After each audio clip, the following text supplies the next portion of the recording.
สบายดีท่านผู้ชมทุกท่านมาพบกับข้าพเจ้าอีกครั้งเนาะอากงเนาะวันนี้ข้าพเจ้าจะมานำเสนอเกี่ยวกับวิธีหาเงินออนไลน์ด้วยแอปมือถือเนาะอันนี้เขาจะมาแบบฟรีเนาะฟรีโดยบ่เสียเงินเนาะบ่เสียเงินจากกีบเนาะแล้วก็มาเริ่มกันเลยแอปนี้มีชื่อว่าแอป Pivot เนาะส่วนวิธีหรือว่าลิงก์การสมัครท่านก็ข้าพเจ้าจะแปะไว้กองวิดีโอนี้เนาะสามารถกดลิงก์นั้นไปเนาะแล้วมันก็จะแลนเข้ามานี้หน้านี้เลยเนาะซึ่งสามารถล็อกด้วยaccount ของ Google เนาะหรือว่า Gmail นั่นเองเนาะแอปนี้สามารถเฮ็ดได้ทั้ง iOS และ Android เนาะ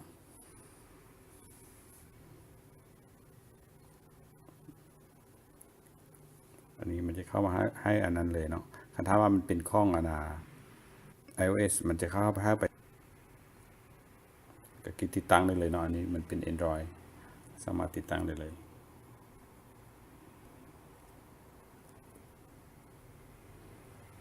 ข้าพเจ้าจะหยุดวิดีโอไว้นิดนึงเนาะ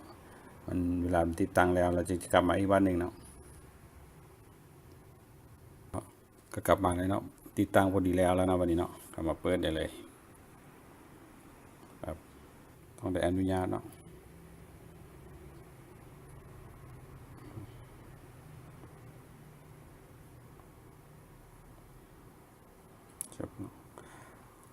เข้ามาหน้าตามันก็จะเป็นประมาณนี้เนาะอันนี้ก็แต่ว่า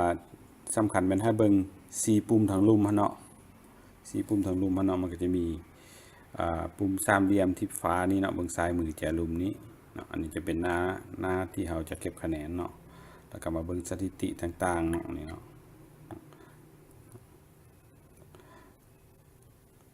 แต่ว่ามาเบิ่งกันแท็บสุดท้ายนี้ตัวสุดท้ายนี้มันจะมีเวียกบ่ให้เฮาเนาะบ่ให้เฮาล็อกอินก่อนนะทีนี้ครับพระเจ้าจะล็อกอินเนาะ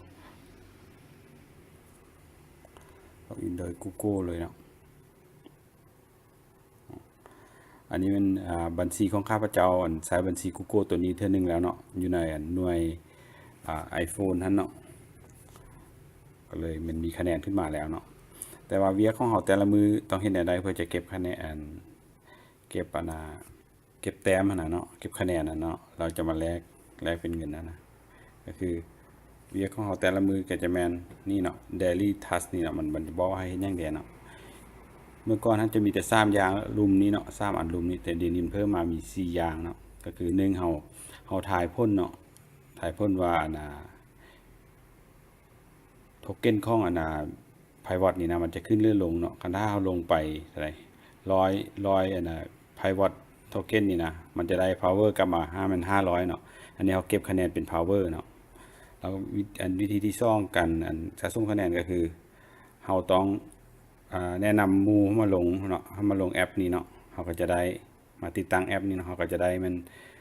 10,000 power เนาะแล้วเฮาก็อ่านโพสต์เนาะอ่านโพสต์คือว่า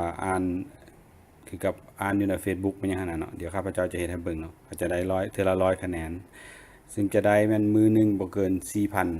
4,000 power เนาะมันให้สูงสุดเท่านั้นแล้วก็ประมาณ 4,000 power กับประมาณ40เทื่อบ่คูณ100เข้าไปเนาะเฮาก็กดได้40เทื่อแล้วก็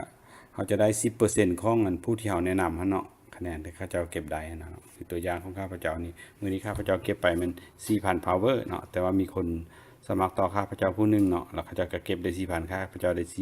400ก็คือ 10% ของผู้นั้นเนาะเราหมดมื้อมัน24ชั่วโมงแล้วมันจะมาสรุปเนาะสังเกตตัวเลขนี่มันนับเนาะตอนนี้มันยังอยู่ชั่วโมงกับ45นาทีนี้เนาะแล้วมันก็จะเอา4,400 ที่เฮาเก็บได้มื้อนี้เนี่ยไปไล่เป็นBitcoin ให้เฮาเนาะไปสรุปเป็นว่าเฮามีเท่าไหร่นะเนาะตัวอย่างคือว่าเฮาไปเบิ่งอยู่wallet เฮานะนี่ตัวอย่างเฮาเลื่อนลงมาเบิ่ง wallet เนี่ยเฮาก็จะมีอยู่นี้บ่ตัวนี้คือนี่มันขึ้นมานี่เลยคือข้าพเจ้ามันถึงมันไล่มานี่แล้วเนาะอันนี้เก็บมาในระยะนึงแล้วเนาะก็ได้ $1.16 นี่เนาะถึงอยู่ Bitcoin มัน0.ปลายนี่เนาะอันนี้เป็นที่เฮาเก็บมาแต่ว่าก็วิธีการทอนก็คือทอนขั้นต่ำแม่น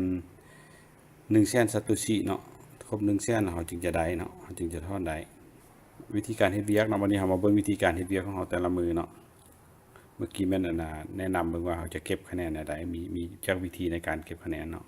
วิธีการเฮ็ดเวียกก็คือเขากลับมาบนสามเหลี่ยมแจ่เบิ่งซ้ายลุ่มสุดนี่เนาะเข้าไปเนาะมันก็จะเห็นแท็บทางถึงมันมี Home มี Popular มี News มีอย่างนี้เนาะถ้ามันเฮาเก็บตามนี้เนาะก็คือว่าสมมุติเอามาหน้า Home ก็ได้หน้าได้ก็ได้เนาะหน้าออนี่ก็ได้นี่แล้วมันจะมีปุ่มเรื่องๆนี่เนาะเฮาก็คลิกread and share for power นี่เนาะเราลองกดเข้าไปเนาะกดเข้าไปแล้วก็เลื่อนลงมามันจะมีปุ่มให้เก็บคะแนนเนาะเป็นอย่างนี่มันจะมีปุ่มให้เก็บคะแนนไว้นี่เนาะเขาก็กดนี้กด get read power นี่เนาะแล้วมันก็จะได้เท่าละ100แล้วจนครบ 4,000 เนาะ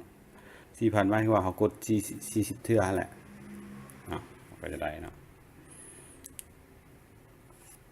แล้วอีกตัวนึงก็คือตัวอยู่เป็นฮุกซ้ออยู่เบื้องเทิงหั่นเนาะอยู่เบื้องเทิงขวามือนี้เนาะเห็นบ่อันนี้ก็คือโพสต์เฮาเนาะเฮาสามารถโพสต์รูปโพสต์ลิงก์โพสต์หยังก็ได้คืออยู่ Facebook นั่นแหละเนาะตัวอย่างสมมุติเฮาจะโพสต์เฮาก็โพสต์ได้เนาะเรื่องตัวนี้ finish แล้วก็โพสต์เลยใส่คอมเมนต์ซะคือกับ Facebook หมดเลยเนาะแล้วมีคนมากดเอาคะแนนคือกับเขากดของเขาเจ้าแหละเขาก็จะได้เทื่อละ100คะแนนเนาะเฮากดเอาของเฮาเองก็ได้เนาะ